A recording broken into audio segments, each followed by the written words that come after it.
isso, eu já compartilho a tela aqui. Prontinho.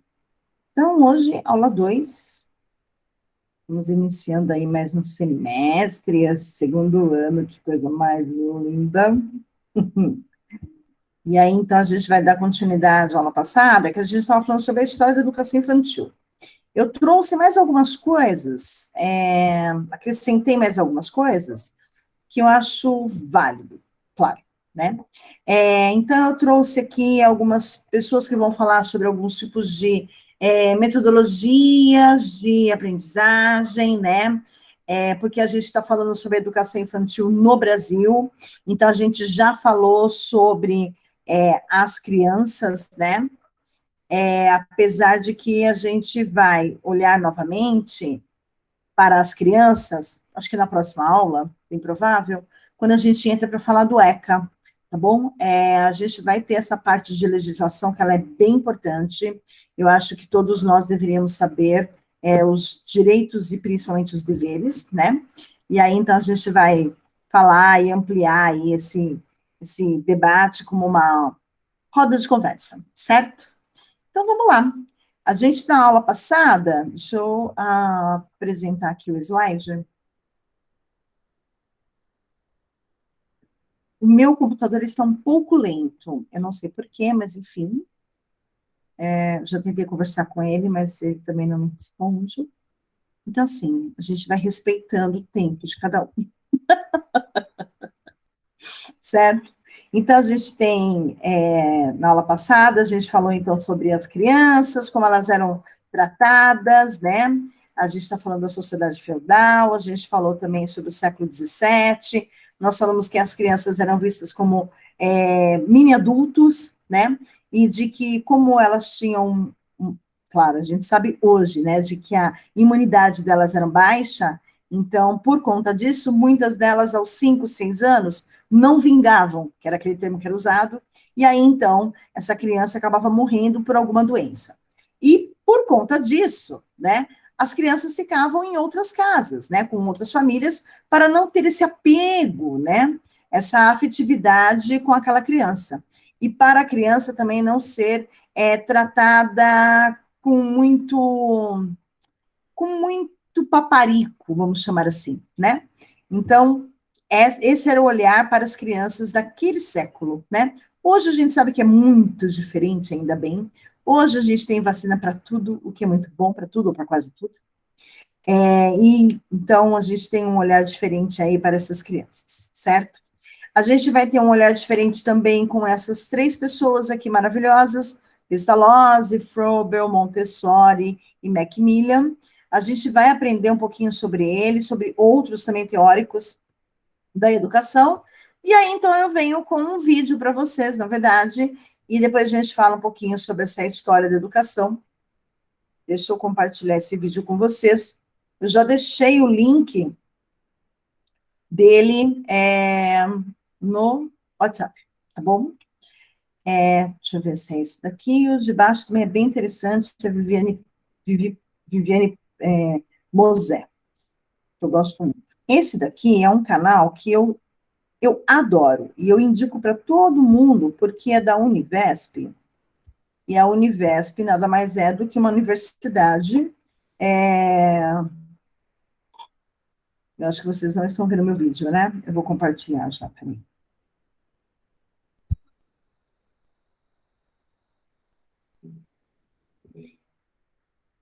E a Univesp é uma universidade em que ela dá os cursos de forma à distância. Deixa eu só dar pausa aqui. E aí, então, ela tem o curso de pedagogia quase por completo disponível na internet, no YouTube.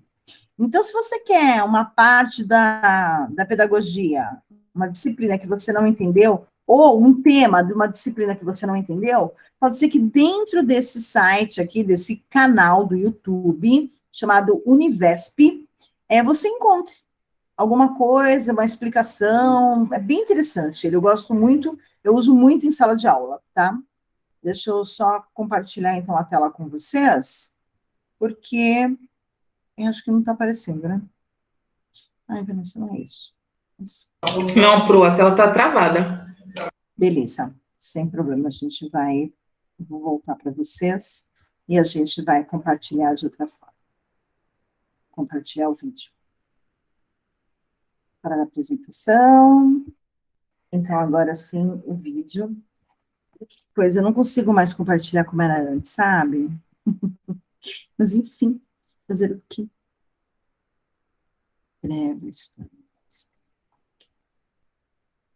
Essa daqui. Acho que agora sim vocês devem estar vendo. Esse link eu mandei para vocês no WhatsApp e depois eu mando os outros links, tá bom? É um videozinho de 4 minutos e 38. Ele fala um pouquinho rápido, então vamos prestar atenção. Mas claro que a gente vai falar sobre tudo isso durante todos esses anos, tá? Aqui é um breve resumo, assim, bem sucinto mesmo, tá bom? Sobre o que a gente vai aprender na educação, tá bom? Bora lá.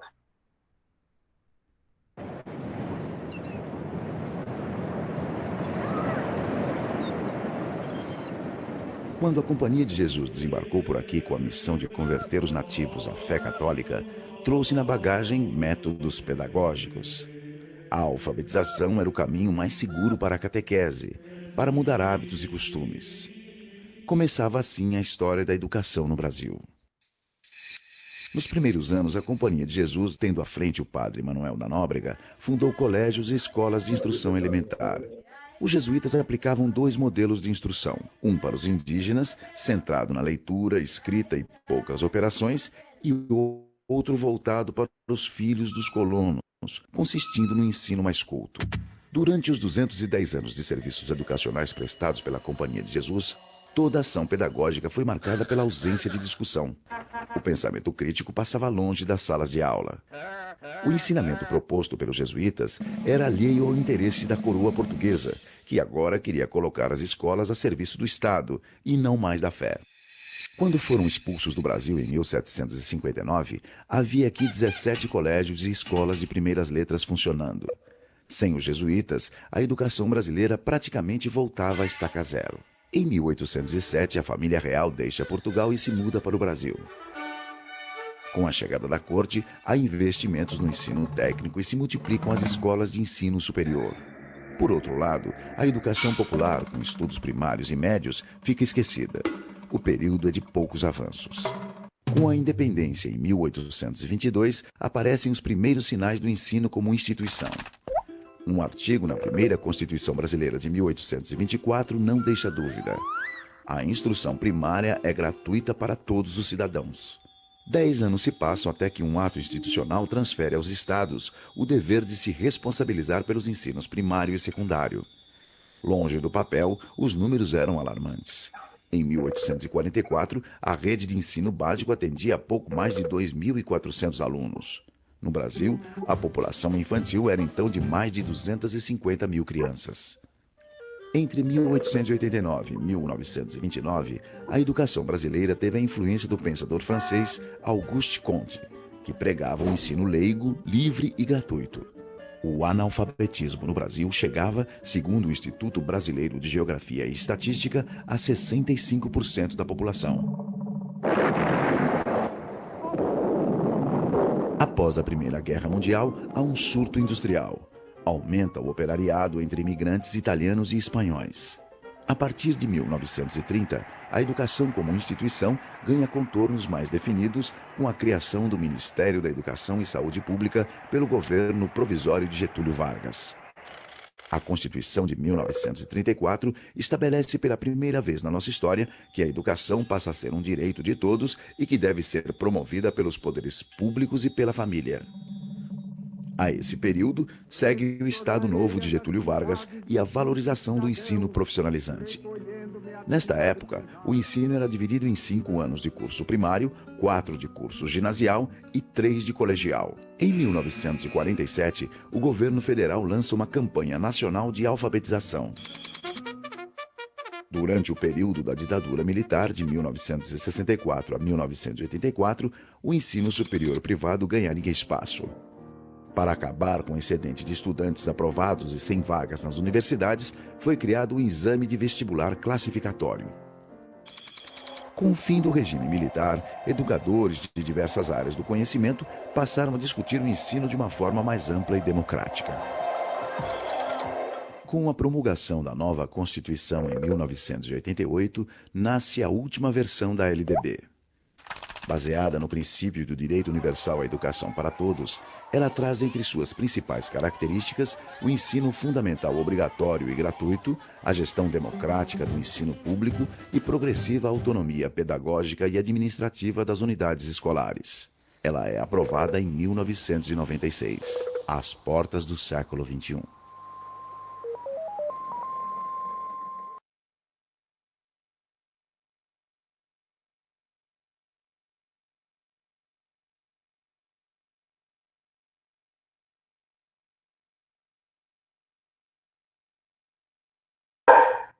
Bom, rapidinho aí, né? A gente conseguiu ouvir a história de cabo a rabo, né? Mas foi muito rápido, né? Eu vou trazer não uma continuação, mas um adendo, vamos dizer assim, um parênteses que é aberto através de um outro olhar que existe para a história da educação também. Deixa eu parar aqui. Através da Viviane Mosé, que eu não sei se vocês conhecem, mas ela é uma pensadora contemporânea, enfim, uma filósofa, socióloga, e acho que vale super a pena a gente ouvir a palavra dela, porque ela tem um olhar mais crítico para as coisas, né? Esse aqui é apenas uma pincelada do que aconteceu durante a história, né? Agora, a Mosé, não, a Mosé já faz a crítica quanto a isso, né? Acho que é aqui.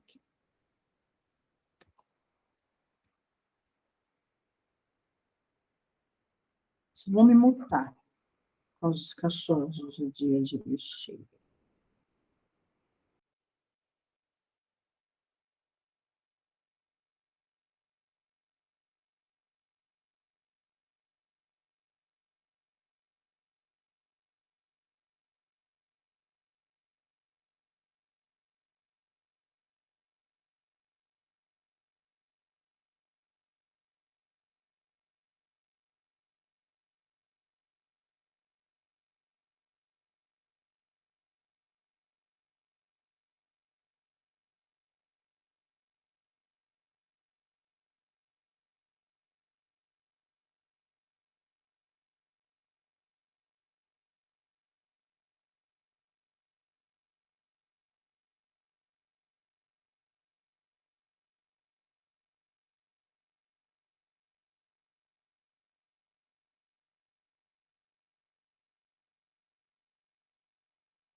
Professora, está rodando ou o meu só que está parado?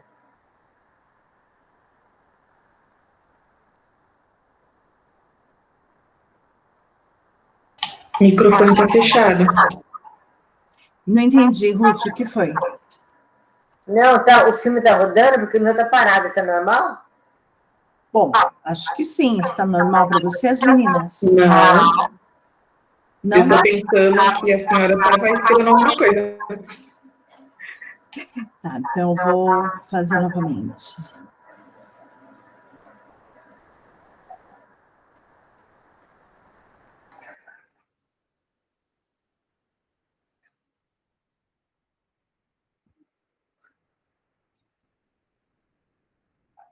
Sim. Vamos lá, por favor. Agora vocês estão vendo? Agora tá. Eu vou soltar o áudio e aí então vocês me falem se está rolando, tá bom?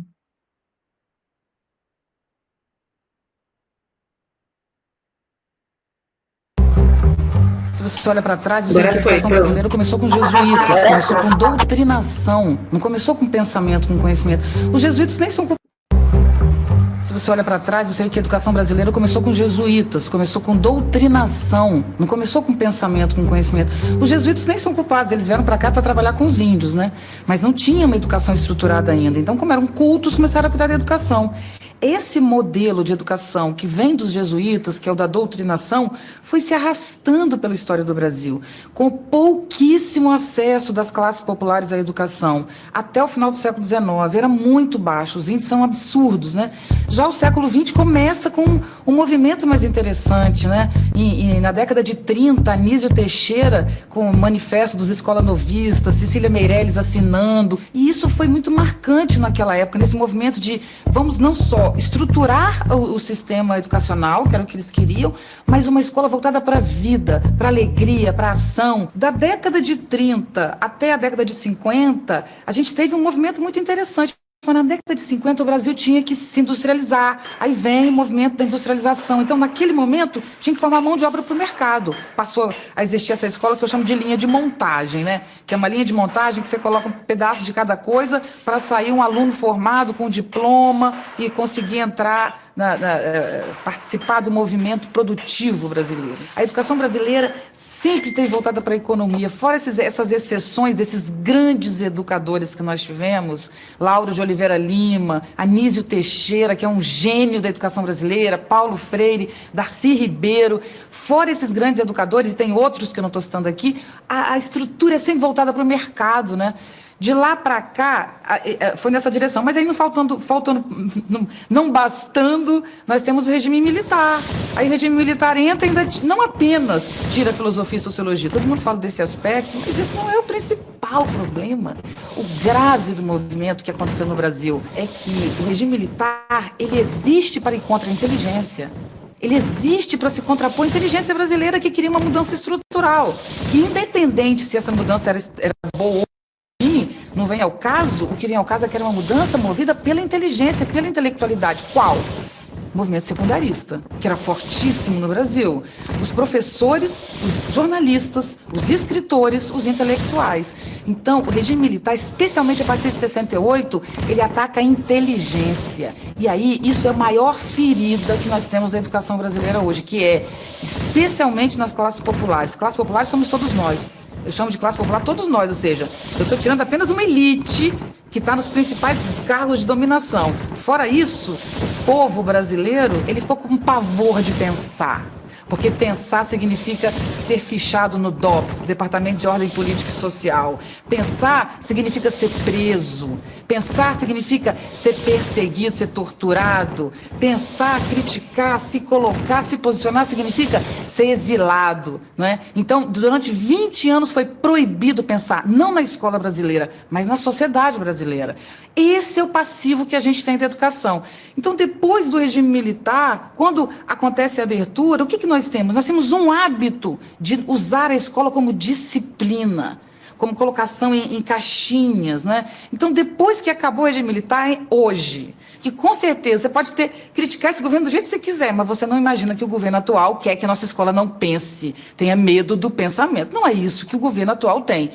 Nosso modelo industrial tinha medo também do pensamento crítico, por medo das greves, né? Dos movimentos que paravam as indústrias, o movimento comunista, o medo do comunismo, o perigo vermelho. Não é isso que as nossas empresas têm hoje. Nossas empresas hoje estão desesperadas atrás de pessoas inteligentes, críticas, criativas e inovadoras, para dar conta das crises que a gente vive. Crise tecnológica, crise financeira, crise ambiental. Nenhuma empresa tem lugar no Brasil hoje fixo e dizer eu estou bem no mundo, né? Então, as empresas precisam de inteligência, o Brasil precisa de inteligência, mas nós não temos o desenvolvimento do pensamento na escola, mas por hábito.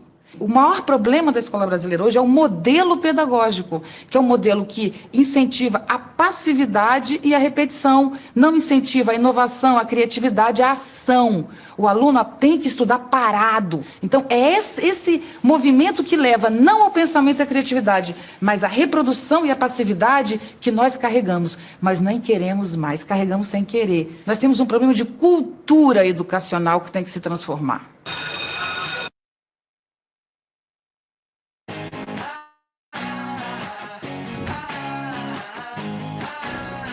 Olá, sejam muito bem-vindos a essa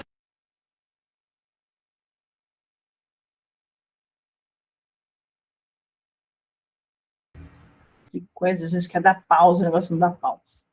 Bom, essa é a Viviane Mosé, não sei se vocês já conhecem.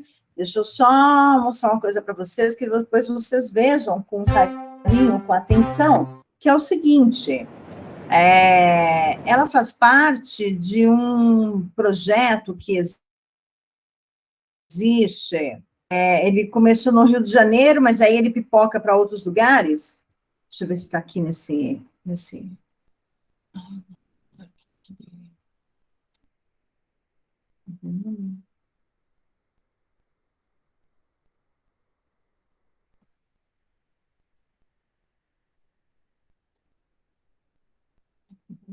Cadê eu ver? Episódio, isso, episódio de carreira. Linha na Pipa é o nome de um projeto que existe aí, que explica como que funcionam as escolas e o ensino e as metodologias em algumas regiões do país, e é muito interessante, mas muito interessante. Então, eu indico a vocês, eu até passaria em sala de aula, mas, meu Deus, eu achei tão legal, e aí sai um pouquinho do que a gente está falando, por isso. Então, para a gente não fugir da sala de aula, da ementa, a gente cá para vocês esse educação.doc, que é um documentário que se chama Linha na Pipa. Eu vou mandar para vocês o episódio 1, e aí, então, em seguida, ele já vem com o episódio 2. É que eu não deu tempo de assistir o 2, mas o 1 foi muito mega blaster interessante.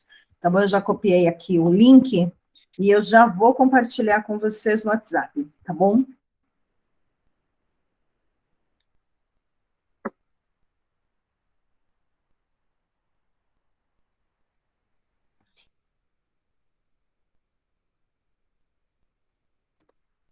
Pronto. Vou por aqui. Tem alguém no Meet? É o Venor.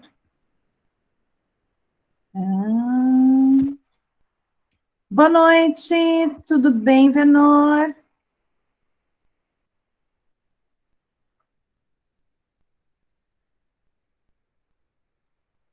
Tudo bem, querido? Tudo bem, professora. Que bom, que joia. Bom tê-lo aqui.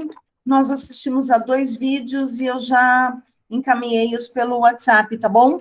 Aí, então, depois você vê uma aula gravada, enfim, ou então veja o vídeo, enfim, da forma como você preferir, tá bem? Eu vou dar continuidade à aula. Então, vamos lá. Eu vou compartilhar, então, o slide, continuar compartilhando, né? E aí, vamos direto hoje, como eu disse para alguns alunos que estavam, 9h40 tem uma reunião, então a gente vai até umas 9h30, que eu preciso pelo menos ir ao banheiro depois, tomar uma água, que ninguém é de ferro. Certo? Mas aí a gente vai direto, tá? Para não atrapalhar e não cortar a nossa aula. Bom, então a gente já assistiu aos dois vídeos que estão aqui, aqui nessa tela também. Deixa eu... Vamos lá. A gente falou um pouquinho sobre isso, mas aí depois a gente parou de falar sobre, acho que não deu nem tempo, né, na verdade, acabamos a aula.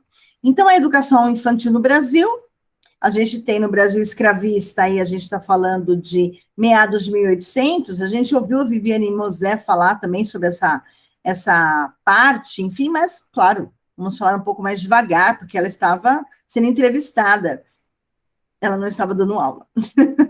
O tom de voz e o ritmo é bem diferente.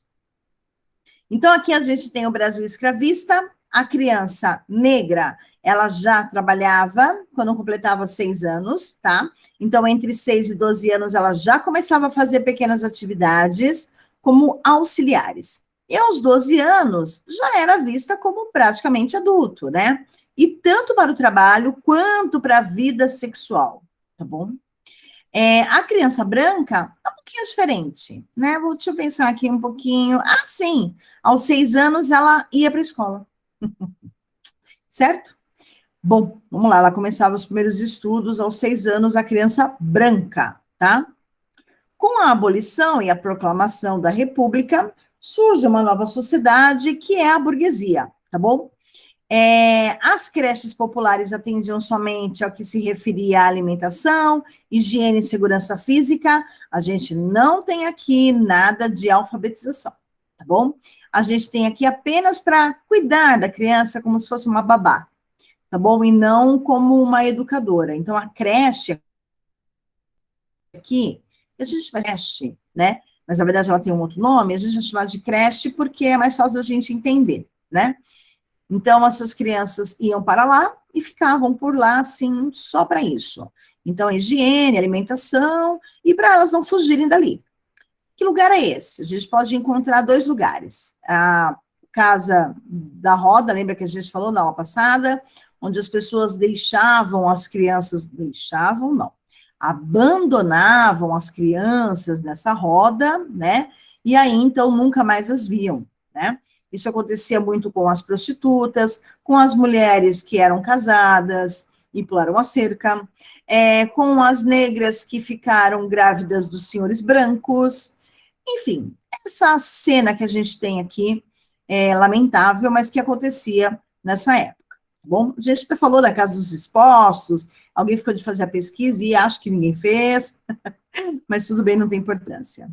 Na década de 30, a gente está falando de 1930 agora, tá? O período foi marcado por mudanças substanciais nas formas de organização social. Então, a sociedade mudou horrores, eu diria. Mudou muito. De 1890, por exemplo, 1888 foi a abolição. Então tá. De 1888 a 1930, tem uma porrada de tempo aí, são 50 anos. Nessa época, muita coisa aconteceu, tá bom? Principalmente na sociedade. A gente tem um processo de urbanização absurdo, assim, onde as indústrias apareceram os cortiços, né? A gente tem uma industrialização mega rápida, porque pipocam em vários lugares, as cidades estão crescendo, a gente está falando de Rio de Janeiro e São Paulo. Eu vou pegar o caso de uma literatura bastante conhecida, que é O Cortiço, de Aloysio Azevedo, em que ele relata exatamente isso, né? Que nessa época muita gente acabava abusando, um homem explorava o outro homem para enriquecer, de alguma forma, né? Então existiam os pequenos roubos que aconteciam nas vendinhas, né? Nos lugares onde você morava, naquelas listinhas que você deixava pendurado, né? Qualquer coisa que você comprasse, ou no Boticário, que seria uma farmácia, né, da época, ou mesmo nessas vendinhas, né, dos portugueses, tá bom? Então, nessa época, havia, assim, muitos esses pequenos roubos que aconteciam, né? Então, você pedia 200 gramas de queijo, vinha 150 e estava tudo certo, porque ele colocou um pezinho lá atrás do grama, do queijo, para poder dar uma surrupiada aí umas gramas, certo? Isso acontecia muito, por isso que a gente hoje tem o hábito de olhar para a balança para ver se tem ali realmente 200 gramas de queijo, de presunto, sei lá o quê, né? É uma questão cultural nossa. Deixa eu ver o que mais. No contexto, a gente tem ainda a atenção da sociedade com a infância e com a criança, aí já aparece o nome infância e criança, tá bom? Depois de Freud e Lacan. Esses 2 caras, eles têm um olhar mais atento para as crianças, tá? Principalmente Freud, e aí depois a gente vem com Vygotsky e Piaget, que vocês já devem ter escutado falar em algum momento aí do curso de pedagogia, pelo amor de Deus. Assim espero. Antes era vista como adulta em potencial, e agora, na verdade, ela começa a ser vista como uma criança. Porém, a gente tem a... Eu sempre perco o nome. Ah, meu Deus, Vanessa. A ditadura militar, que aparece em meados de 60, certo? E aí, então, a gente tem algumas mudanças que acontecem. Então, na década de 60, em meados... peraí, esse vídeo aqui...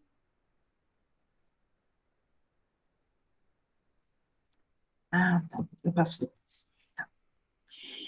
Na década de 60 e no meados de 70, na educação, o nível básico começou a ser obrigatório e gratuito.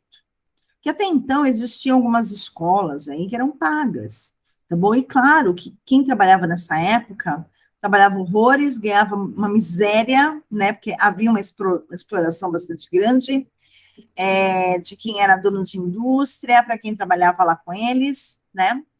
E aí, então, como era obrigatório e gratuito, havia, então, uma legislação que amparava essa gratuidade e essa obrigatoriedade, né? A legislação é essa daí, da década de 71, no ano de 71. Toda vez que a gente encontra uma lei, a gente vê em que ano ela foi feita, tá bom? Elaborada, tá? Então, é sempre depois da barra que a gente tem, ó, em 71, tá? Concebia a escola como espaço para a preparação dos indivíduos e como a grande promotora de uma sociedade desenvolvida. Então, cabia, na verdade, para a educação infantil aí, uma responsabilidade de preparar as pessoas para uma sociedade desenvolvida. E aí a gente pensa, nessa época, o que seria uma sociedade desenvolvida, e, na verdade, a gente não tem uma resposta para ela, tá bom? Porque desenvolvida era o que estava mais ou menos acontecendo, as pessoas estavam se organizando socialmente. Mas depois de um problema tão grave como a ditadura, as pessoas se reorganizam novamente, tá bom? A educação infantil, até então, somente assistencial, ela não tinha uma alfabetização, ela passa a ser vista como compensatória. Aí, então, o que seria isso, né? É a função de suprir carências e preparar as crianças pequenas para ingressar no primeiro grau. Então, não tem isso, mas tem aquilo. Isso seria a compensação, né? Então, a gente não tem, por exemplo, a alfabetização, mas a gente alimenta as crianças. Então, muitas crianças na educação infantil, olha desde quando, que elas vão para a escola para comer. Qual é a diferença hoje? Quase nenhuma, né? As crianças também vão para comer, né? A diferença é que hoje há, pelo menos, uma preocupação em alfabetização, tá? Mas elas continuam passando fome, certo? A gente vai ver, vai falar sobre isso inúmeras vezes, vamos falar sobre vulnerabilidade, vamos falar sobre abuso sexual, a gente vai falar sobre alguns temas bastante importantes e, assim, punks, diria, tá? Então, estômago aí para ouvir algumas historinhas, para ver algumas coisas, que é bem importante. Faz parte da nossa sociedade, infelizmente, e vocês, como pedagogas, pode ser que também faça parte da realidade de uma sala de aula de vocês, tá bom? O grande paradoxo nessa questão é que, apesar de considerada importante, pois iniciava as crianças a escolarização de primeiro grau, essa etapa da educação não era compreendida legalmente pela legislação na educação formal. Então, aí a gente vai chamar de pré-escola, que é anterior à escola. Por quê? Porque, na verdade, não tinha uma legislação sobre ela. Não estava lá na lei dizendo que tinha que fazer pré-escola. Só tinha escola na legislação. Então, por isso que ela é chamada de pré-escola. Vem antes da escola, e ela é pré-escola até hoje, que é muito engraçado, desde a década de 70, já tanta coisa já mudou, né? Menos isso, né? Enfim, nessa pré-escola, o que acontecia? Vamos lá, vamos entender.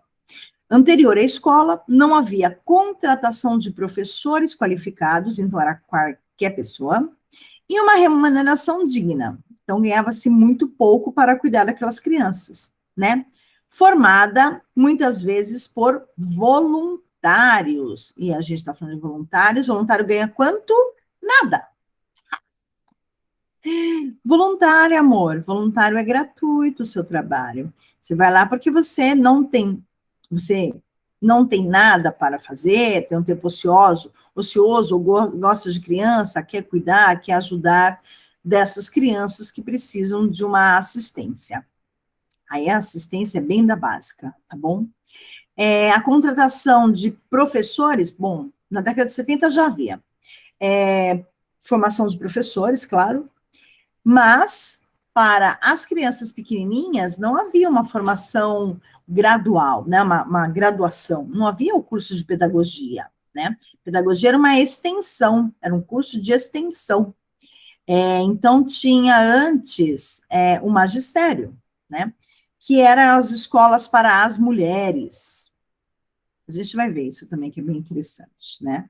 Então, os homens iam fazer exatas, tipo Senai, e as mulheres iam fazer magistério, né? Então, era curso para homem, então a gente vai encontrar contabilidade, engenharia, edificação, né? A gente vai encontrar advocacia, medicina, não é isso? Direito, medicina. E aí, então, a gente vai ver a área de humanas, que a gente tem filosofia, sociologia, e a gente tem o magistério para as mulheres. Para os homens que quisessem humanas, teria apenas filosofia, sociologia. E aí, então, a gente tem para as mulheres o magistério, tá? Enfim, essas coisas que aconteceram. Ainda bem que não estamos mais nesse tempo, nessa época. Vamos lá. Na década de 80, isso não faz muito tempo, gente. Eu nasci em 76, por exemplo. Então, assim, tinha 4 anos. Quando, na década de 80, um período que não representou na história da educação infantil no Brasil avanços. Bem pelo contrário, aqui foi um período de nada profundo para o ensino infantil, para a educação infantil, tá bom? Não havia nada sobre a educação infantil. Na década de 80. A gente não está falando do ano 80, a gente está falando da década, são 10 anos de que ninguém pensou sobre a educação infantil no Brasil. Tá? Já existia esse nome, já existia a legislação que a gente viu agora aqui, né? De que a escola é um espaço de preparação do indivíduo, né, para a sociedade desenvolvida, mas ninguém sabia o que fazer lá dentro, assim, o que a gente pode melhorar aqui? Bom, existe a Constituição de 1988, que o Brasil passa a investir nas políticas públicas para o atendimento à criança na faixa etária de 0 a 6 anos. Foi a única mudança que houve em relação à criança, tá bom? E aí a gente vai ver daqui a pouco o ECA. Para o atendimento à criança na faixa etária de 0 a 6 anos, com ênfase após a homologação da legislação em 90. Então, só a partir de 90 mesmo, né? Que a política pública, governo federal, governo estadual, municipal, né? Começa a investir financeiramente e olhar para as crianças, para o atendimento das crianças nessa faixa etária, de 0 a 6. Tá bom? Então, em 1990, olha que ano nós estamos falando. 90, gente. Nós estamos em 21. Faz 31 anos. Um absurdo. Eu acho. Acho um absurdo, gente. Eu acho cúmulo. Faz 30 anos, isso aqui. Mas faz muito menos esse movimento que a gente tem de metodologias dentro de sala de aula. E a gente vai assistir a um vídeo que fala sobre isso um pouquinho. Não, peraí. A Constituição Brasileira, aí em 90, estabeleceu o quê? O Estatuto da Criança e do Adolescente, que representa, no âmbito legal, aí, uma forma legal, uma forma de direito, né, a possibilidade dos direitos do pequeno cidadão. Então, a partir de 90, por causa do ECA, por causa do Estatuto da Criança e do Adolescente, que as coisas começaram a mudar um pouco em relação à educação. Tá bom? A educação em si, não, mas assim, era obrigatório a criança ir para a escola, né? Ela tem que ir, ela tem que iniciar no máximo com 4 anos. Se der 5 anos, essa criança não ingressou na escola, tem gente que vai bater na sua porta. A Constituição brasileira garante os direitos das crianças e passa a exigir da sociedade, família e Estado, tá bom? o cumprimento de suas responsabilidades. Então, fica sobre responsabilidade de nós, sociedade, família e governo, a garantir os direitos das crianças. Então, a gente começa a cobrar esses direitos, tá bom? Do governo federal e também do estado e do município, tá bom? A gente vai ver isso com um pouquinho mais de calma. Aí eu trago esse meme que eu achei muito interessante. Então, ele está lendo e aí diz: todo brasileiro tem direito à moradia. E a mãe diz: agora lê aquele pedaço bonito que fala de comida, saúde, que é o que a gente vai ver, que tem direito à moradia, comida e saúde. A gente já vê isso no ECA, tá bom? Essa charge é de 1988, do Miguel Paiva, tá bom? E saiu no estado de São Paulo. Deixa eu ver se tem mais alguma coisa assim. Aí a gente vai encontrar uma mudança bastante grande na década de 90, tá bom? Nos anos 90, a LDB, olha o que a gente já tem aqui. LDB, Lei de Diretrizes e Bases, tá bom? Só que a Lei de Diretrizes e Bases, dá uma olhadinha quando ela surgiu. Aqui, ó. Em 96, cara. Hã? Não é legal? Então. Faz o quê? 25 anos. Aqui, jovenzinha, né? Representou um avanço para a educação infantil, uma vez que trouxe pela primeira vez em seu texto legal esse atendimento inserido no contexto da educação formal, compondo com o ensino fundamental, o ensino médio, a educação básica. Então, o que é educação básica? É quando a gente tem o ensino fundamental e o ensino médio, tá bom? Ensino infantil, ensino fundamental e ensino médio é considerado ensino básico. Se é ensino básico, então todas as crianças têm direito ao ensino básico, à educação básica, tá bom? A lei estabelece a educação infantil como direito das crianças, opção das famílias, mas é dever do Estado. Então, o Estado, ele tem que oferecer, certo? Assim como ele oferece. As escolas estão aí. Aí vai da família optar em matricular essa criança, porque ela tem direito a ir à escola. Mas a opção é da família, tá bom? Aqui. A educação infantil passa a ser concebida legalmente como um espaço essencial pedagógico. Olha o nome aqui, ó, pedagógico. Apareceu esse nome, até que enfim, né? Cuja finalidade é o desenvolvimento integral da criança nos aspectos físicos, psicológicos e social, dando a instituições autonomia para organizar sua proposta de trabalho. Então, aqui a gente tem um ganho, né, para a educação infantil, tá bom? É onde a gente tem, até que, enfim, alguém falando sobre pedagogia, né, que a finalidade é desenvolver integral da criança. E de que forma que a gente vai conseguir integrar essa criança à sociedade? Trabalhando o aspecto físico, trabalhando o emocional dessa criança, que é o psicológico, né? E claro que é o social, que é a sociedade onde ela é inserida, tá? Então, isso, na verdade, é um ganho bastante importante para a educação infantil, tá bom? Onde cada escola tem aí a sua proposta de trabalho. Por isso que, às vezes, a gente vai numa escola e fala assim, nossa, essa escola é forte, essa escola não é boa, essa escola é legal, eu já ouvi falar que essa escola não é boa, ela já foi boa e não é mais. Por quê? Porque mudou a proposta de trabalho, tá bom? Como cada escola tem a sua proposta de trabalho, então varia muito, né? Assim como nas escolas particulares, também tem a proposta de trabalho variada de acordo com a apostila que é abordada, que é trabalhada dentro dessas escolas, né? Acho que a gente falou sobre o método apostilado, não foi? Não foi, não, desculpa.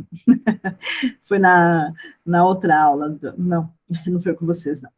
Mas a gente tem essas opções, né? Claro, é opção. Vai você, se você tiver dinheiro para pagar, né? Ou não, se você quiser, não tiver dinheiro, você continua na prefeitura, no estado. Tudo bem. É aula do mesmo jeito, né? É que a gente tem o hábito de dizer de que é muito ruim, né? Vai ver o professor de lá. É o mesmo do particular. A gente tem aqui, no século XVIII, que foi uma representação da busca pelo conhecimento, aí eu tô...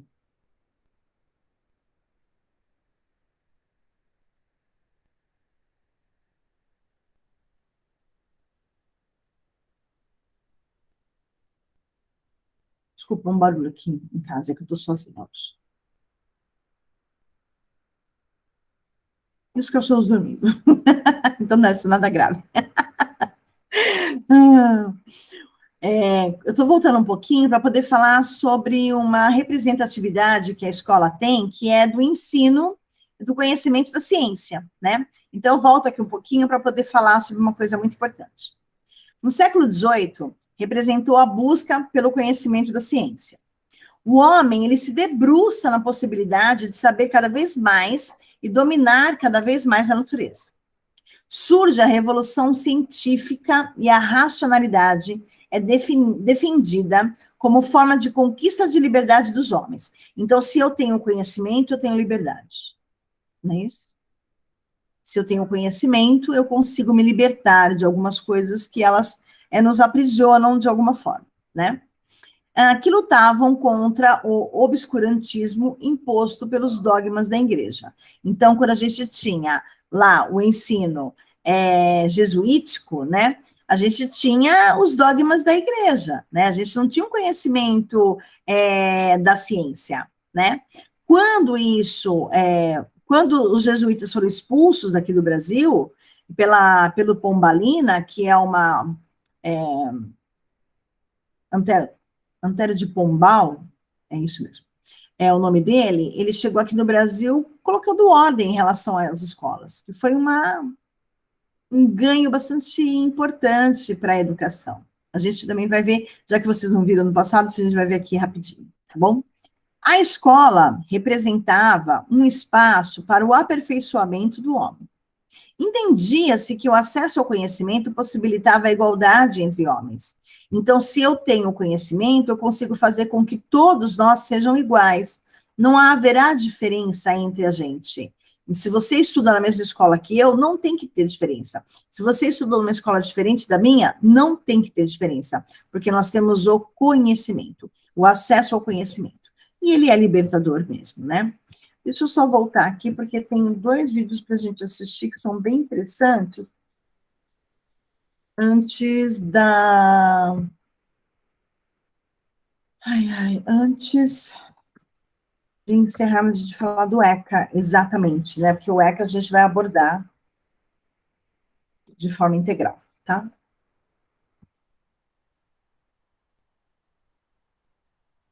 Eu estou abrindo o vídeo e depois eu passo para vocês.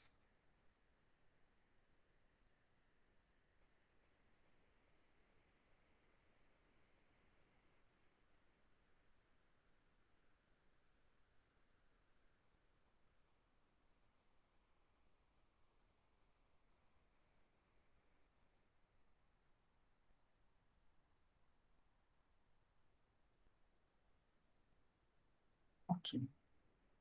E depois a gente tem outro vídeo. Deixa eu só voltar.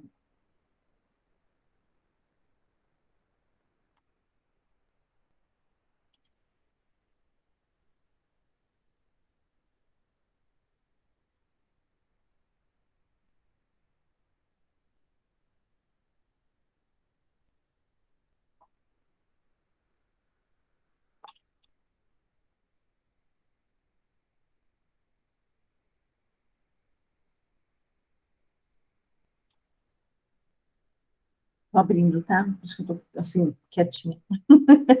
Estou prestando atenção.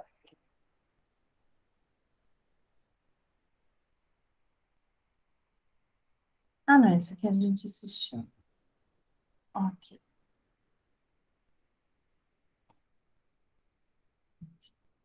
Esse já foi.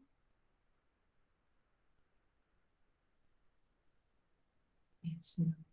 Esse vai. E aqui. Tá. Esse aqui já era.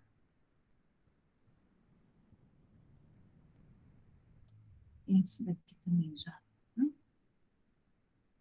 esses 2. Ok. Pronto. Me organizei aqui para não bagunçar a vida de vocês.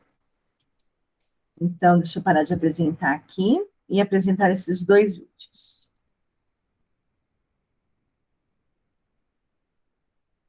Eu vou me mutar.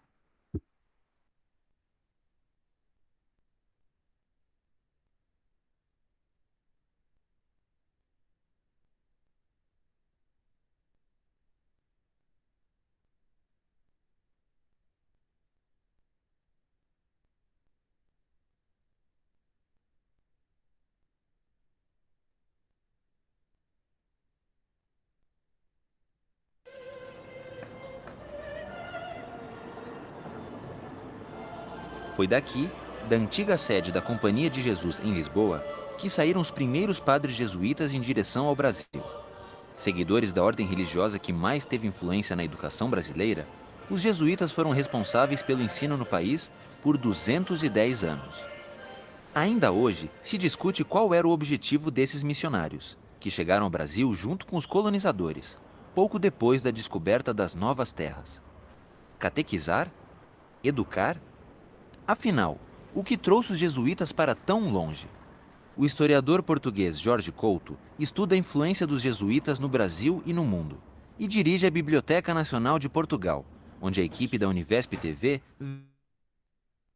veio encontrá-lo. O inicial era missionação, conversão de almas, conquista de almas, fosse primeiro de infiéis, depois de gentios, para a salvação. E a questão da educação surge um pouco depois, pelo facto de o Escola, fundador da Companhia de Jesus, ser detentor de um elevadíssimo nível intelectual que o distinguia da generalidade das ordens religiosas existentes. E só a pressão das elites católicas, italianas, espanholas, portuguesas e francesas é que fizeram com que a Companhia de Jesus e, sobretudo, o seu fundador aceitasse a muito custo que a Companhia também se dedicasse ao ensino. Padre Klein, da Ordem dos Jesuítas, foi aluno do Colégio Jesuíta São Luís, em São Paulo, e anos mais tarde tornou-se reitor do colégio. Eles educavam catequizando e catequizavam educando. Em virtudes e letras, já era um princípio desde Santo Inácio de Loyola, fundador da ordem, era esse, virtudes e letras, era um elo, uma ligação. Então eles vinham fazer a educação e através disso transmitir os valores cristãos e suscitar a adesão dos educandos para o cristianismo, né? O filme Anchieta, José do Brasil, do cineasta Paulo César Saraceni, conta a história dos primeiros jesuítas que chegaram ao Brasil colônia e as dificuldades que esses missionários enfrentaram. Convencer o europeu de que o índio era gente foi uma das grandes batalhas do padre Manuel da Nóbrega, chefe da primeira missão jesuítica ao Brasil. Essa questão está no texto Diálogo sobre a Conversão do Gentio. O professor de Teoria Literária Alcir Pécora, diretor do Instituto de Estudos da Linguagem da Unicamp, tem vários trabalhos voltados à literatura do período colonial. E nós convidamos os dois para eles fazerem uma leitura desse texto do diálogo sobre a conversão do gentio, do padre Manuel da Nóbrega. Esse é um diálogo constituído apenas de duas personagens. Um deles, justamente, é o ferreiro Mateus Nogueira, que, de certa forma, vai ser quem vai conduzir o diálogo na direção daquilo que pretende determinar o Nóbrega, né?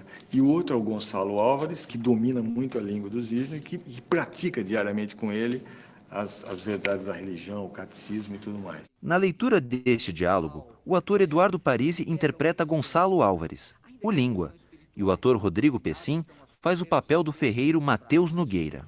Dizei-me, irmão Nogueira, esta gente são próximos? Parece-me que sim. Por que razão? Porque nunca me acho senão com eles, ou com seus machados e foices. E por isso lhe chamais próximos? Sim, porque próximos, chegados, quer dizer, e eles sempre se chegam a mim. E eu, como a próximo lhes faço, cuidando que cumpro o preceito de amar ao próximo como a mim mesmo. Estes têm alma como nós? Mas isso está claro. Pois a alma tem 3 potências: entendimento, memória e vontade, que todos têm. E aqui ele usa Santo Agostinho, na verdade, que é o grande teólogo, né, em que diz que justamente que o homem se define por 3 potências ou faculdades, né, da alma, que são entendimento, ou seja, inteligência, memória, a capacidade de lembrança, e vontade.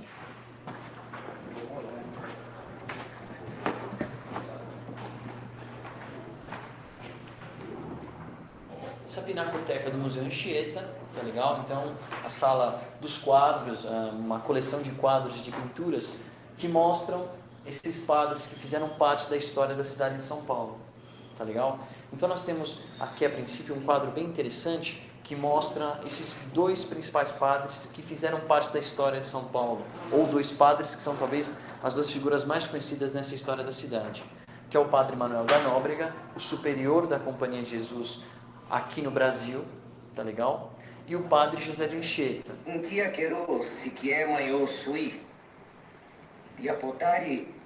Essa cena do filme José de Anchieta mostra o jesuíta conversando em tupi com os índios que buscava catequizar.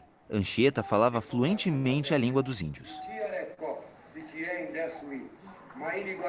Os padres línguas com mais aptidão para a aprendizagem das línguas indígenas ensinavam àqueles que chegavam ao Brasil a língua da terra, como então se chamava, para designar o Tupi-Guarani.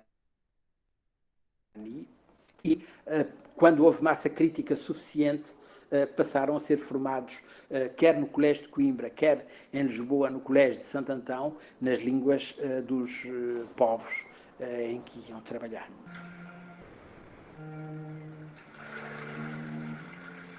O educador e sociólogo Fernando de Azevedo, no livro A Cultura Brasileira, escreve que logo ao desembarcarem, os jesuítas fundaram as suas residências ou conventos, a que chamavam de colégios para o domínio das almas. Eles penetraram as aldeias dos índios, multiplicando ao longo da costa seus principais pontos de radiação. Criação de colégios?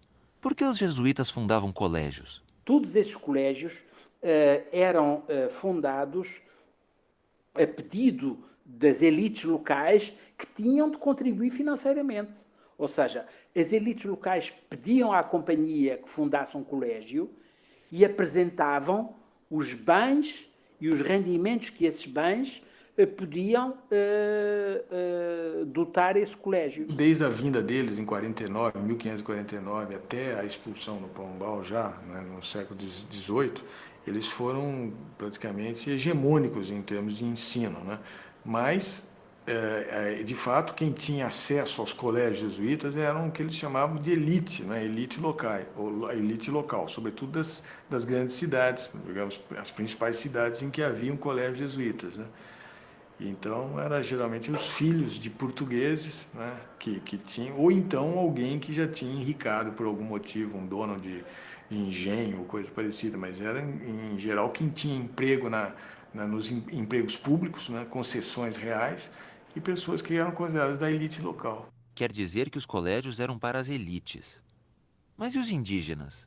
Há muito pouca documentação que refira a presença de índios nos colégios, mas nas aldeias, nos aldeamentos, aí sim havia um ensino generalizado. Mas o colégio já era um grau superior, já era um grau em que normalmente as elites é que tinham acesso. Havia 2 tipos de ambientes escolares: os aldeamentos e os colégios jesuítas.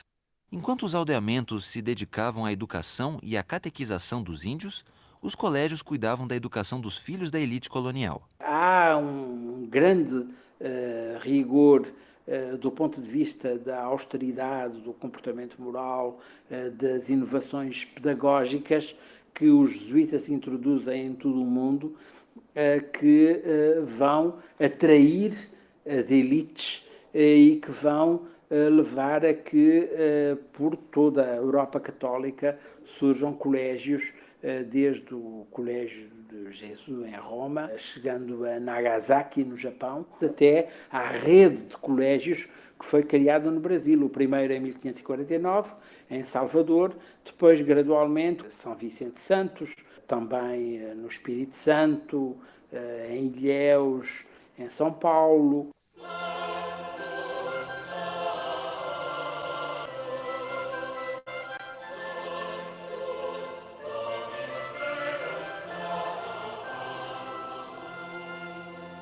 Dia 25 de janeiro é o dia de São Paulo, dia que o apóstolo Paulo se converte ao cristianismo. Esse dia, o dia deste santo, é utilizado para celebrar essa missa do colégio, e a partir daí o colégio passa a ser chamado de Colégio São Paulo de Piratininga. O nome do colégio é São Paulo. Então o colégio é que batiza a região. Aqui, no Colégio São Paulo de Piratininga, índios e portugueses dividiam o mesmo espaço. O colégio era, ao mesmo tempo, um centro de catequização dos indígenas da região e de aprendizado dos filhos da elite colonial. Era também um centro de formação de novos padres, que agora não precisavam mais ser mandados a Coimbra para serem ordenados. Bate o sino, pequenino, sino de Belém, já nasceu Deus menino para o nosso bem. É uma música de tradição cristã que fala sobre o sino, que anuncia o nascimento do menino Deus. Evangelizar é a missão. A educação é um meio para chegar a esse fim, né? Então, se o colégio deixa a proposta da evangelização de lado, ele descaracteriza-se como colégio jesuíta, como esse próprio nome diz, companhia para evangelizar o mundo, né? É característico deles entrar na cultura, conhecer a cultura, conhecer os valores daquela cultura, para poder aí introduzir os valores cristãos. Para transmitir esses valores por meio da educação, os colégios jesuíticos utilizavam um método pedagógico que era organizado num conjunto de normas, chamado Ratio Studiorum. É justamente o conjunto dos preceitos estabelecidos por Santo Inácio, e depois foi reformados algumas vezes, que determinavam a forma da educação jesuítica. Isso era seguido estritamente em todos os colégios do mundo, né? Colégio jesuítico. Eles têm indicações gerais desses estudos, né, de base, estudos gramaticais, estudos, digamos, de poética, estudos de retórica, sobretudo, que é nuclear, decisivo, né, um estudo de retórica, com muita prática oratória, e baseado, sobretudo, num conceito fundamental que é o de emulação. O princípio da educação jesuítica é que, através da competição, você podia traduzir emulação por competição, mas não uma competição pela competição, uma competição com vista a uma superação, digamos, de si mesmo e dos modelos que informam a educação. O site do Grupo de Estudos e Pesquisas História, Sociedade e Educação no Brasil, da Faculdade de Educação da Unicamp, também define o que é a Ratio Studiorum, um conjunto de normas criado para regulamentar o ensino nos colégios jesuíticos. Sua primeira edição, de 1599, além de sustentar a educação jesuítica, ganhou status de norma para toda a Companhia de Jesus. A Companhia de Jesus percebeu muito cedo, e mais cedo do que todas as outras ordens religiosas existentes na cristandade, que a transmissão das experiências de evangelização nos mais diversos locais era um instrumento de formação extremamente importante. E optou pela inculturação, ou seja, pela adoção dos hábitos de muitos dos povos nos quais se integraram. Então, por exemplo, eles logo perceberam que os índios adoravam cantar. Isso é uma coisa que... Então, eles usavam na missa muito canto, que eles cantavam em latim, como você disse, que eles mas não é porque eles estavam só preocupados que eles aprendessem o latim, não era isso que era fundamental. O fundamental era, pela música, atrair os índios, digamos, para os cultos e para a religião cristã. Mas tem sempre esse efeito sensório, imediato, tem um pragmatismo sensitivo, que os jesuítas são craques, né?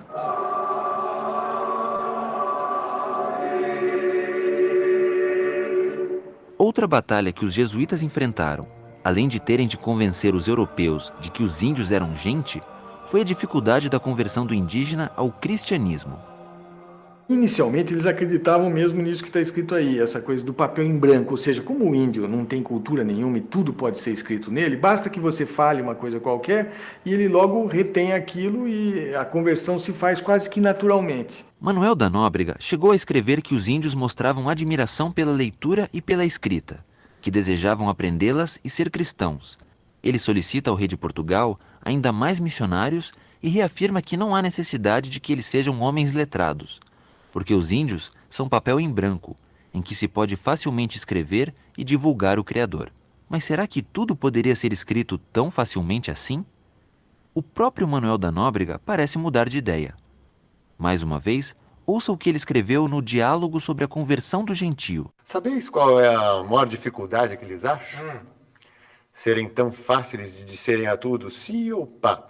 Ou como vós quiserdes, tudo aprovam logo, e com a mesma facilidade com que dizem pá, dizem aine. A mais importante aqui é essa ideia a dificuldade da excessiva facilidade, em que ele vai dizendo sim a tudo, vai fazendo tudo, mas nada lhe entra verdadeiramente no coração, né? Essa falta de resistência que, de fato, nunca, não é aprendizado verdadeiro. Se quiser fazer um contraponto assim com uma outra imagem famosa, muito posterior, de cento e tantos anos depois, o Padre Vieira, numa das mais célebres imagens que ele faz do índio brasileiro, ele diz que o índio brasileiro é como uma estátua de murta. Você faz um desenho rápido nela, essas estátuas, nessas plantas que você desenha rápido, a figura de um homem, por exemplo. Mas basta que chova um pouco para que logo aquilo se desfigure tudo. A exposição que nós temos aqui é uma exposição sobre o Padre Antônio Vieira, que eu mencionei para vocês. É uma comemoração dos 400 anos do nascimento do Padre Antônio Vieira, tá legal? E fala sobre suas obras, sobre os sermões que ele escreveu e sobre a importância da escrita e da obra do Padre Antônio Vieira. Mestre em artes, o Padre Antônio Vieira veio ao Brasil aos 6 anos de idade, onde estudou em casa com sua mãe e mais tarde no Colégio Jesuíta da Bahia. O Padre Vieira foi um dos jesuítas que mais escreveu cartas sobre a experiência dos missionários no Brasil colônia. Existem hoje catalogadas mais de 750 cartas de sua autoria. 750 cartas?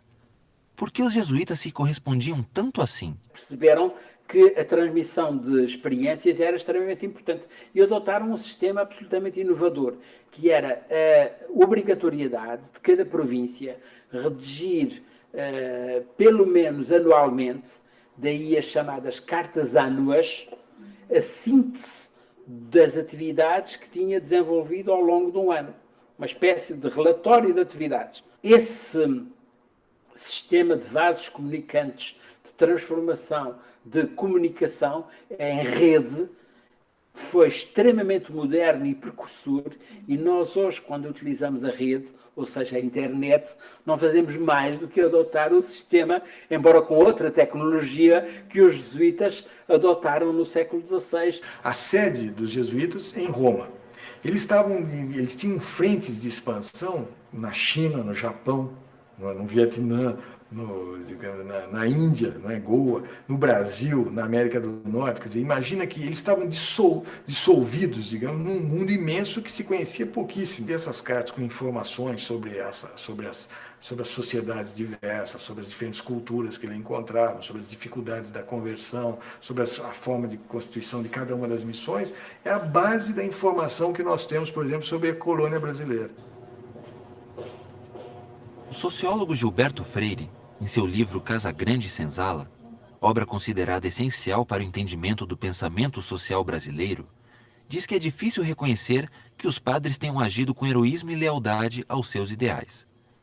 Freire considera os jesuítas agentes europeus de desintegração de valores nativos e afirma que sua influência foi deletéria. Deletéria porque, do ponto de vista de Gilberto Freire, os jesuítas foram destruidores de cultura. Já Fernando Azevedo considera os jesuítas responsáveis pela mais importante fase da história da educação no Brasil.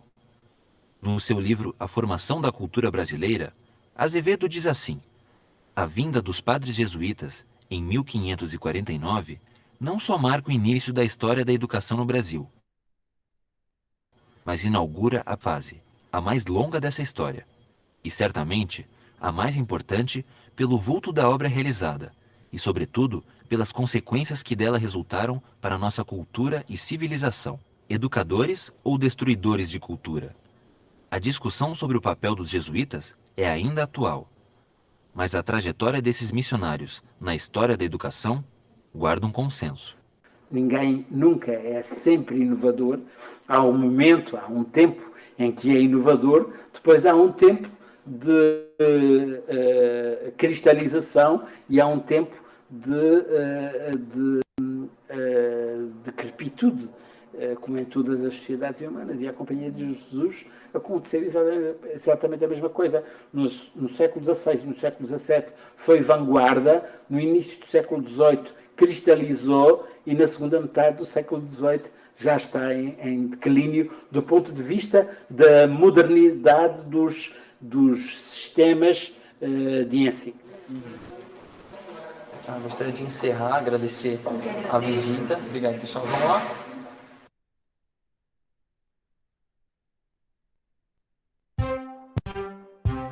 Indicam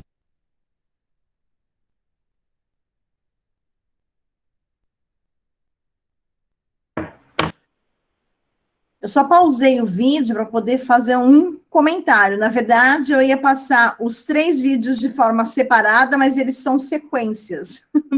Então, vai acabar entrando um novo vídeo que é sobre a educação pombalina. A gente não viu isso, na verdade, vocês não aprenderam, acho que isso ano passado, quer dizer, o semestre passado. Vocês podem vir agora, e depois a gente então volta para poder falar sobre a Companhia de Jesus, né, da educação jesuítica, e depois da reviravolta aí com a educação pombalina, tá bom? Então, eu vou liberar o vídeo para vocês e vou continuar muda aqui. Um movimento de ideias que se desenvolve especialmente no século XVIII, denominado por indica um movimento de ideias que se desenvolve especialmente no século XVIII, denominado por isso. Indica um movimento de ideias que se desenvolve especialmente no século XVIII, denominado por isso o século das luzes. O termo filosófico, com que o próprio iluminista se autodefine, indica a figura de um vivificador de ideias, de um educador, isto é, daquele que tudo se deixa guiar pelas luzes da razão. É nesse contexto das ideias iluministas que circulam pela Europa que uma série de reformas políticas e administrativas são implantadas no Império Português. Uma das ações dessas reformas mudou o rumo da história da educação em Portugal e em todas as suas colônias. O Brasil está entre elas. O ano é 1759. No dia 3 de setembro, uma lei determina a expulsão dos jesuítas de Portugal e de seus domínios.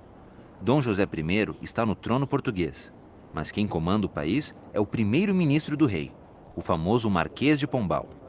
É ele quem decide que os jesuítas, de agora em diante, não participam mais da vida da metrópole e de suas colônias. Com a expulsão dos jesuítas, o Marquês de Pombal instaura as chamadas reformas pombalinas na educação, para tentar substituir o sistema de ensino dos padres da Companhia de Jesus, vigente há 210 anos. O historiador Jorge Couto é diretor da Biblioteca Nacional de Portugal, que fica em Lisboa. No programa anterior, ele falou sobre a ação da Companhia de Jesus no Brasil.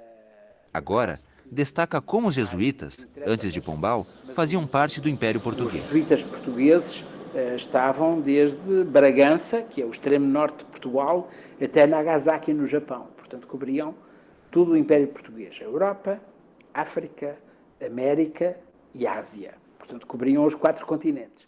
E como o governo pombalino conseguiu expulsá-los de todos esses domínios? Foi planeada uma ação militar em que as tropas de linha ocuparam os colégios e não deram a mínima margem de manobra a qualquer reação.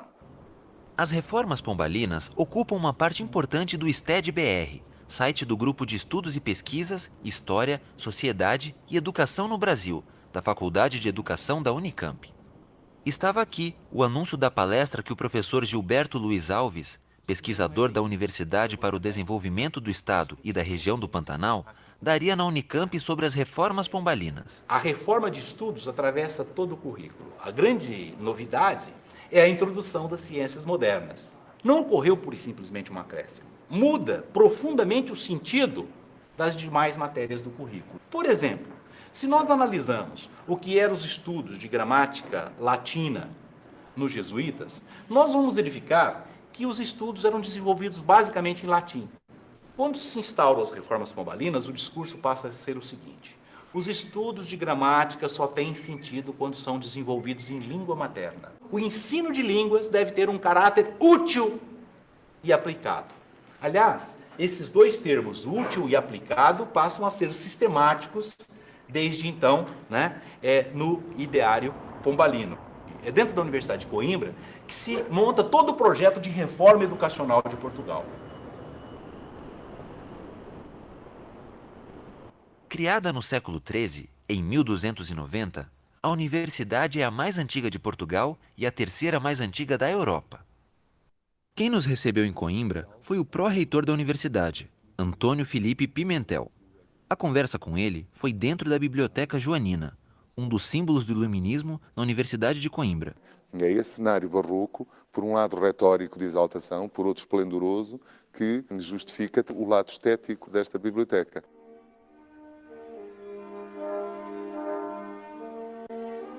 Então, são todos os recursos estéticos do barroco que aqui estão mobilizados para encenar a apoteose do poder real na sua atitude de patrocínio à renovação científica e cultural. Toda esta exaltação do poder real é uma forma de proteger a renovação que está em marcha.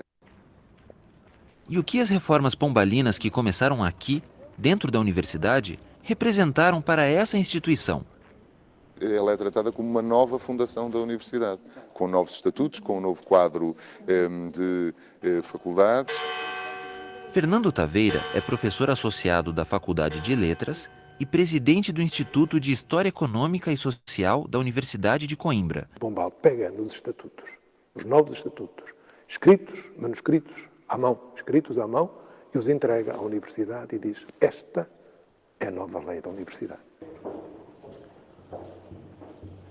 No interior do edifício da universidade, estabelece um corredor de circulação que dá para todas as aulas, com a finalidade do reitor poder observar as aulas sem ele próprio ser observado. Antes da reforma havia 4 faculdades: Teologia, Direito Canónico, Direito Civil e Medicina. Só a medicina tinha uma vocação claramente prática, que era, de facto, o curativo, era aquilo que era, curar as doenças. A teologia não tem grande aplicação prática.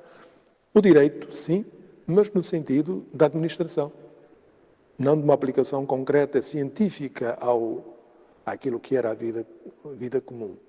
E terá sido isso, provavelmente, que levou os reformadores a fazerem 2 novas faculdades. Uma faculdade de filosofia, que incluía a filosofia moral, mas era sobretudo a filosofia natural, e uma faculdade de matemática. Qual é a finalidade dessas 2 faculdades? Exatamente esse sentido prático. Ser capaz de formar pessoas que, a uma certa altura, tomem consciência daquilo que é o corpo físico da nação e intervenham sobre ele. E o professor? O que mudou na atuação dos mestres? Uma das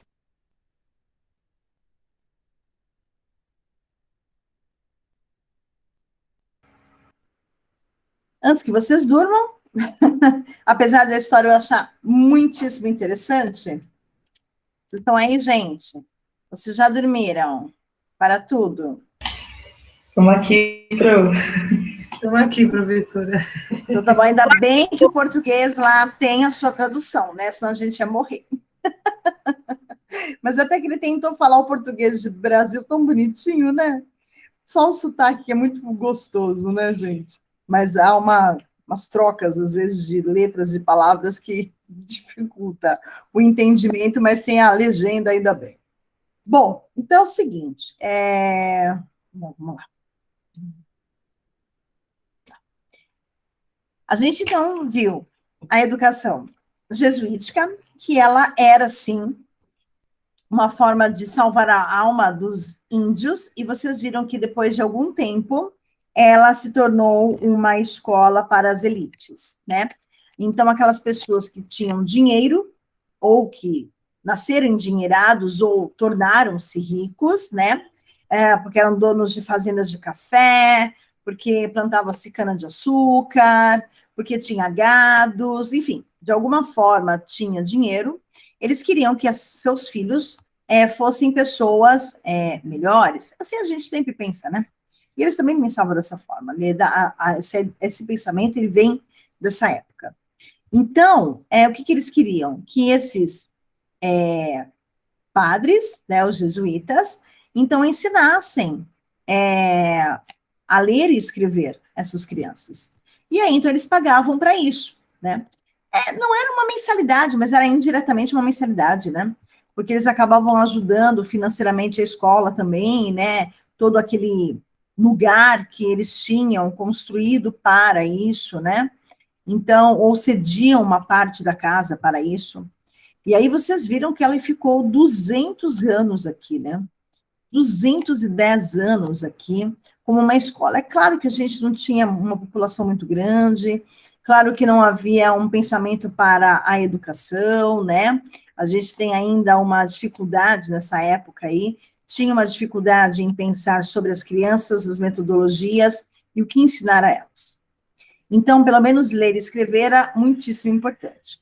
E aí vocês viram que depois de 210 anos, que esse tipo de educação, né, que a gente viu também lá no pátio do colégio, que é bem bonito, que é bem interessante. Se vocês tiverem a oportunidade de ir, vão, para conhecer a história do Brasil. E não necessariamente uma religião, não é nada disso, a gente está falando disso, né? É que lá é sobre a religião católica. Mas é para conhecer a história do Brasil, né? E principalmente a história da educação do Brasil, né? É importante a gente saber a nossa origem. E aí, então, depois de 210 anos, eles dominando o mundo, porque vocês viram que até no Japão tinha a escola jesuíta, Companhia de Jesus. Aí, então, veio o Marquês de Pombal acabar com tudo. Por quê? Porque, na verdade, ele achava de que não havia necessidade, como a gente viu aí, não havia necessidade de ensinar a religião para as crianças, né? E sim as palavras, né? E sim as línguas, né? A ciência. Vamos pensar aí no iluminismo, que logo no começo ele determina, ele ensina, ele fala o que significa o iluminismo, que foi uma ideia que surgiu e que levou adiante aí sobre a ciência e o pensar sobre a educação também, tá?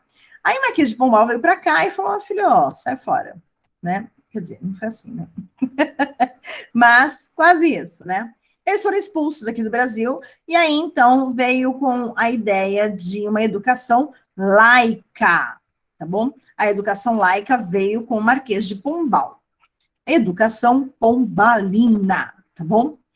E aí, então, ele queria realmente ensinar as crianças, ele queria, de fato, ter uma diferença na vida, tá bom?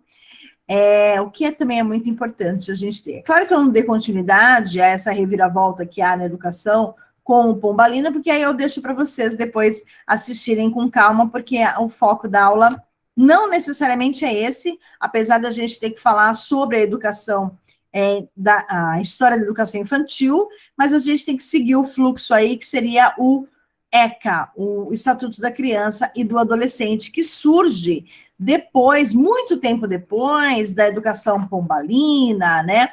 E aí a gente tem algumas pessoas que trabalharam para que esse ECA surgisse, né? Aliás,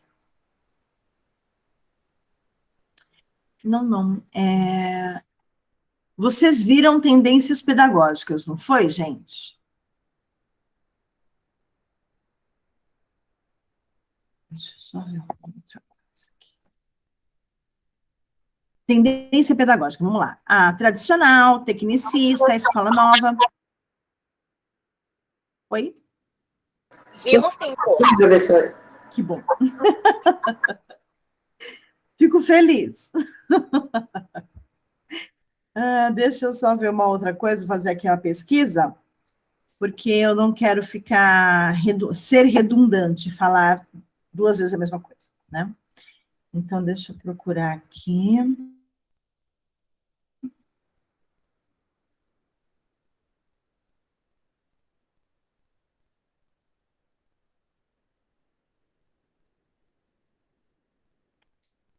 Aqui, deixa eu abrir para ver uma coisa na ementa, porque eu não quero ser redundante com vocês. Ninguém merece.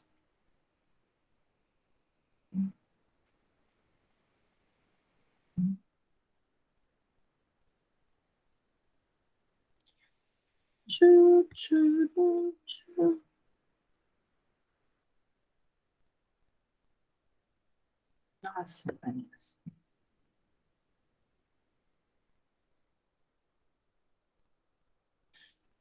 A gente fala da situação da criança no Brasil e a legislação. Como se fosse fácil falar disso, né? Tá bom. Entendi. A gente vai falar de propostas pedagógicas. A gente viu tendência e a gente vai falar de propostas pedagógicas. Tá. Ok. Deixa eu ver uma outra coisa. Ok. Tá bom. Legal. Beleza.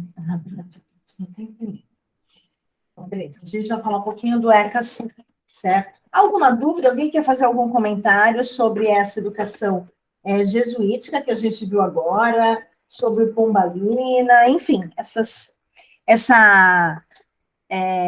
parte da história da educação? Alguém quer fazer algum comentário? Pergunta, enfim?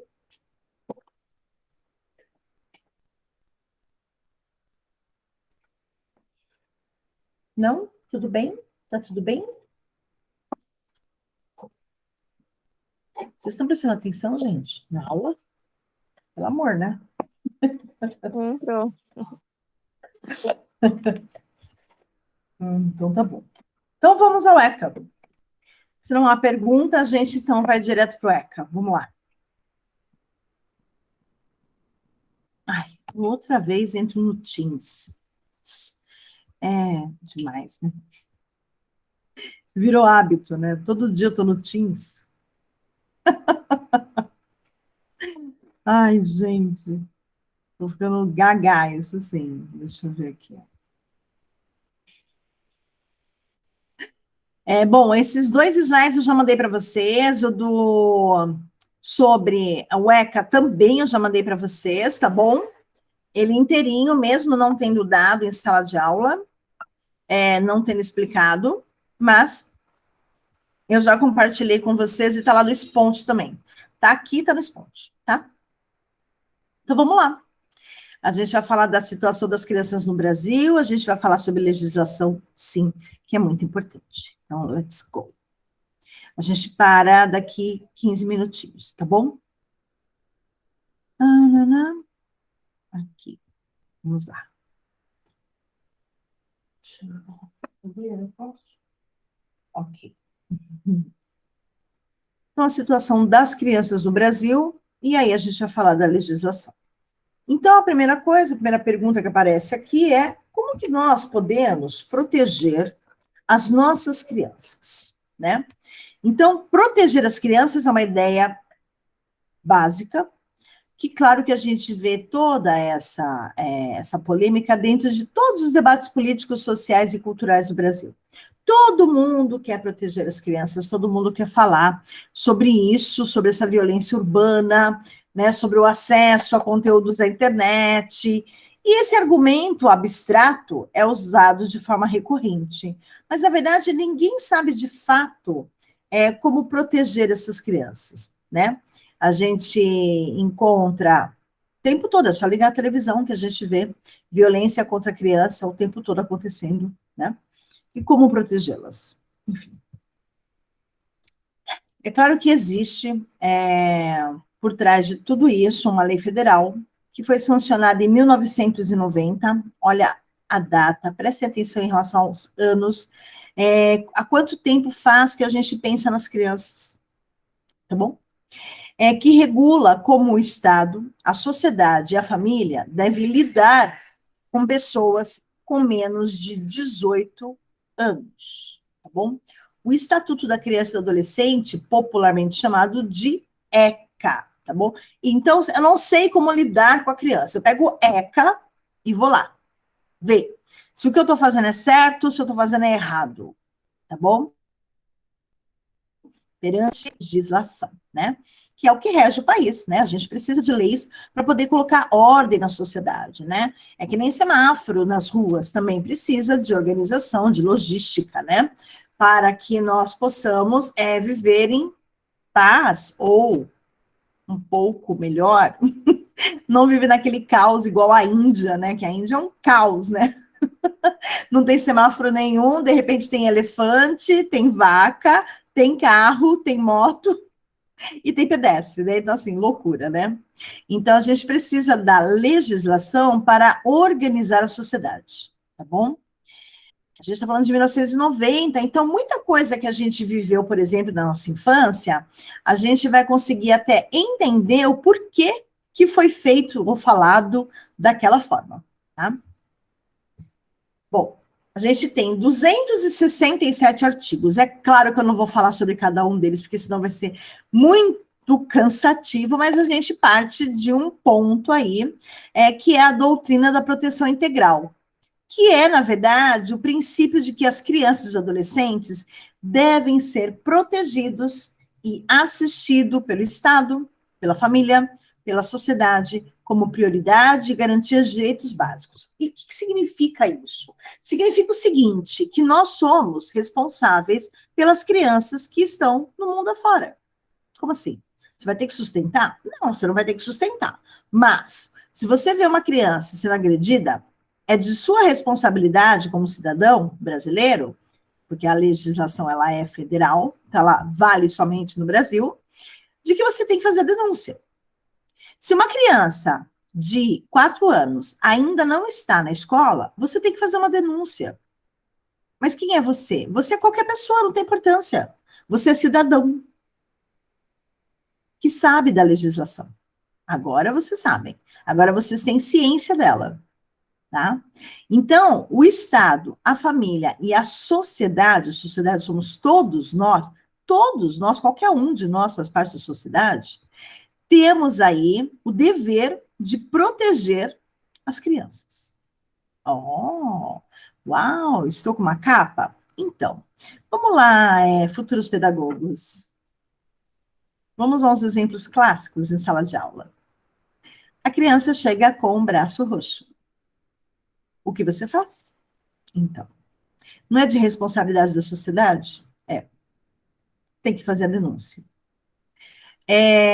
Você está sabendo de que uma aluna de 12 anos está se prostituindo juntamente com a mãe dela. O que você tem que fazer? Denúncia. Você sabe de que uma criança ela é molestada pelo tio todos os dias. O que você tem que fazer? Denúncia. É dever da sociedade proteger, certo? E aí, então, o Estado, ele também tem o dever de proteger. De que forma que o Estado a gente está falando do governo estadual, tá bom? E aí, então, os municípios também. Então, vamos pensar de que o governo do Estado, ele tem o direito, ele tem o dever de proteger essa criança. De que forma? Fazendo legislação para proteger essa criança. Então, por exemplo, a violência doméstica contra a criança e adolescente, o VDCA, que é mais conhecido dessa forma, ele é bastante usado, infelizmente, podemos dizer assim, para essas crianças. Então, existem projetos de ONGs, parceiras da prefeitura, para abraçar essa causa e cuidar dessas crianças, tá bom? Bom, a gente pode entrar em N discussões, em N situações, assim, absurdas, tá bom? E aí, então, a gente vai sempre dizer o quê? É responsabilidade da sociedade e do Estado proteger essas crianças e assisti-la também, tá bom? Assisti-la não é ficar assim na janela de casa assistindo o bagulho acontecendo, né? Assistir significa cuidar aqui, tá bom? Se você acha que a criança está, por exemplo, sendo maltratada pela vizinha e a criança sai no meio da rua, você pode como um dever seu, e não, você não vai ser prejudicada na legislação, em relação à legislação, por isso, de abrigá-la na sua casa. É só dizer que isso está no ECA, de que você tem dever de proteger e assistir essas crianças. Tá bom? Então, de repente, você sentiu naquela hora, você estava no portão, viu a criança saindo, chorando, e você, claro, puta, só absurdo aquilo, abraçou a criança e falou, meu, entra aqui que eu vou cuidar de você até tentar resolver isso, ou até conversar com a sua mãe, seu pai, enfim, chamar a polícia, obviamente, certo? Essa mulher, ela não vai perder a guarda da criança, tá bom? Para perder a guarda da criança, isso é um processão, assim, bem grande, tá bom? É um processo, é uma investigação, entra conselho tutelar, entra uma porrada de coisa aí no meio até perder a guarda dessa criança, tá bom? Pode se perder? Pode, tá bom? E aí, então, é o Estado que cuida dessa criança, o governo do Estado, através de algumas ONGs, parceiras da prefeitura, que também acolhem essas crianças através do... Não é CRECA o nome, era CRECA, que é uma abreviação. Na verdade, eles adoram abreviações, né? Mas o CREAS e o CRAC, o CREAS e um outro órgão do governo também, que faz parte de uma ONG, que é da assistência social, eles cuidam da criança, dessa primeira passagem que existe da retirada do seio familiar é bom dizer, né? Da família, da mãe, do pai, enfim, dessa pessoa que estava maltratando essa criança, até ela ser levada para o abrigo, né? Então, existe... casa de passagem, claro. Casa de passagem. É onde as crianças são acolhidas na primeira vez que saem da casa e saem da família, né? Quando a gente pensa em família, parece até que a família é boazinha, tá ali, sentada no sofá assistindo televisão, né? Mas não é bem assim que a gente está falando. Esse tipo de família, ninguém tira as crianças deles, não é verdade? Então, a gente está falando de algumas coisas bem, bem fortes aqui, que a gente vai falar durante todo esse processo aqui do ECA, tá bom? Deixa eu ver que oração. Tá. Vamos lá. Qualquer dúvida, pode me perguntar, tá bom, gente? Se eu não souber, eu recorro à minha irmã, que ela é advogada familiar, tá bom? Então, ela sabe do ECA na ponta da língua, tá bom? Se caso vocês tiverem alguma dúvida, tá bom? O que é Estatuto da Criança e do Adolescente? Na verdade, vamos lá. Em 1988, a Constituição Federal, ela estabeleceu uma legislação brasileira, tá bom? E aí, então, lá no artigo 227... as crianças formavam um grupo de pessoas que tinham os direitos diferentes dos outros brasileiros, né? E aí, então, como a demanda cresceu, e demanda proteção especial, porque são pessoas especiais, vamos chamar assim, né? Porque tem ali um olhar diferenciado a partir de 1988, não faz muito tempo, né? Então, houve a necessidade de que o Estado, a sociedade, a família olhasse com mais atenção para elas. Então, foram criadas mais legislações para elas. Mas depois, não foi em 88, não, foi depois. Aqui, ó, em 90. O ECA foi sancionado 2 anos depois que houve esse olhar atento e diferenciado para as crianças e adolescentes dentro da legislação. Então, tem lá as 227 legislação, nessa 227 é sobre criança e adolescente. E aí, então, o que eles fizeram? Ampliaram, né? E aí, então, virou até um estatuto de tantas que existem, tantas legislações, tá bom?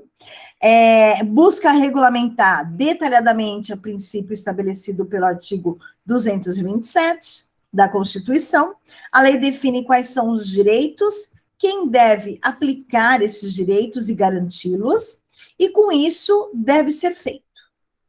Deve ser feito, deve ser feito. O que deve ser feito? Aplicar e garantir os direitos e deveres dessas crianças e desses adolescentes, tá bom? Vamos lá. O estatuto, ele fica abaixo da Constituição. A Constituição, ela é a que manda, né? Qualquer mudança que a Constituição quiser fazer no estatuto, ela pode. Mas, na verdade, há uma briga bastante grande para poder fazer uma mudança ali, tá? O Estatuto é subordinado à Constituição, ou seja, qualquer de seus artigos que contradiga algum direito assegurado no texto não tem validade, né? Mudar a proibição para qualquer tipo de trabalho abaixo de 14 anos de idade, por exemplo, que está garantido no ECA, só seria possível com a alteração constitucional, já que consta também na Constituição. Uma mudança do tipo requer um processo longo no Congresso e grande apoio parlamentar. Então, qualquer mudança que quiser fazer no ECA, não é assim, vou mudar o ECA, tá, gente? Ó, dei uma alterada aqui, tirei esse não. Não é assim, gata, tá? Tem que... rola um processo, tá bom?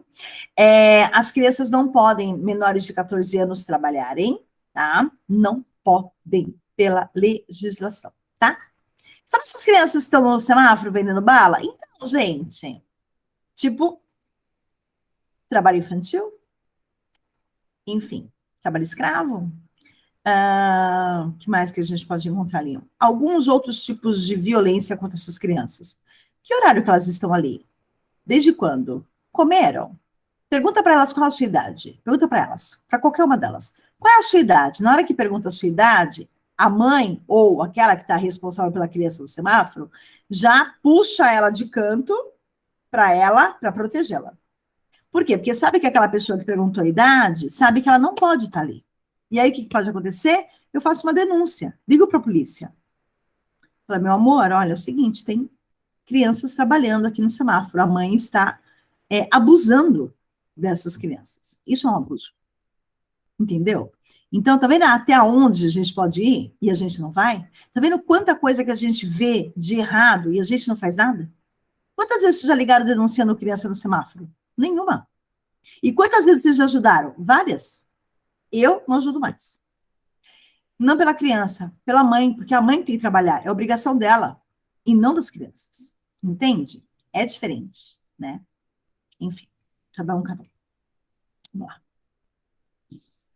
É o último slide, tá? Ao mesmo tempo, por ser uma lei complementar à Constituição, o ECA está acima de qualquer outro tipo de lei na hierarquia jurídica brasileira. Um decreto presidencial não tem competência para acabar com a existência dos conselhos tutelares, por exemplo, que são órgãos instituídos pelo Estatuto de forma permanente. Bom, é claro que quando a gente fala de conselhos tutelares, nós não estamos falando de pessoas que são qualificadas para, tá bom? Infelizmente. Elas podem, sim, defender as crianças, podem e devem. Elas, sim, são as primeiras pessoas a ter o contato com as crianças que são abusadas ou vítimas de violência, de qualquer tipo de violência, tá bom? É para elas que nós vamos fazer a denúncia quando a criança não estiver indo na escola há mais de 15 dias, tá bom? Ou há mais de 30, né? 15 dias corridos e 30 dias dentro de um prazo de 2 meses. Em 2 meses, ela faltou 30 dias. Conselho tutelar. Por quê? Porque ela tem que ir para a escola, essa criança. Se ela não está na escola, está onde? No semáforo, vendendo chiclete? Não pode, não é verdade? Bom, então, o ECA, ele é subordinado à Constituição, porém, para haver qualquer mudança, tem que passar pelo parlamento, tá bom? Mesmo que o presidente queira mudar alguma coisa, ele não tem o poder para isso. O presidente ele não tem poderes para qualquer coisa, né? Ou para tudo. Tem que ter a intervenção dos parlamentares, tá bom? Então, é votado na Câmara, tem o Senado, tem lá, enfim, o estudo, por que quer mudar, o que quer mudar, para que quer mudar, sabe? Então, não é assim, né? Acordei com uma vontade de mudar uma legislação. Não é assim que funciona, tá bom, gente? Bom, ótimo, direitos consagrados no ECA. Muito bem, a gente para a aula por aqui. Ai, Deus. Vamos lá, deixa eu voltar para vocês. Na próxima semana, a gente faz uma pausa, tem um intervalo, e depois a gente volta, tá bom? Porque eu acho que também é cansativo para vocês ficarem me ouvindo aqui, ficar ouvindo sobre o ECA, sobre legislação, apesar de ser muito importante, e acho que nunca ninguém vai ter uma paciência, um tempo de parar para falar sobre o ECA, tá? Vão apenas te dar o ECA na mão e falar assim, ó, toma aí. Tá bom? As escolas têm o ECA, não usa às vezes, mas tem o ECA. Depois a gente vai falar um pouquinho sobre as escolas em si, de que forma que elas olham para a legislação, para as denúncias, tá bem? É bem importante isso. Porque, na verdade, vocês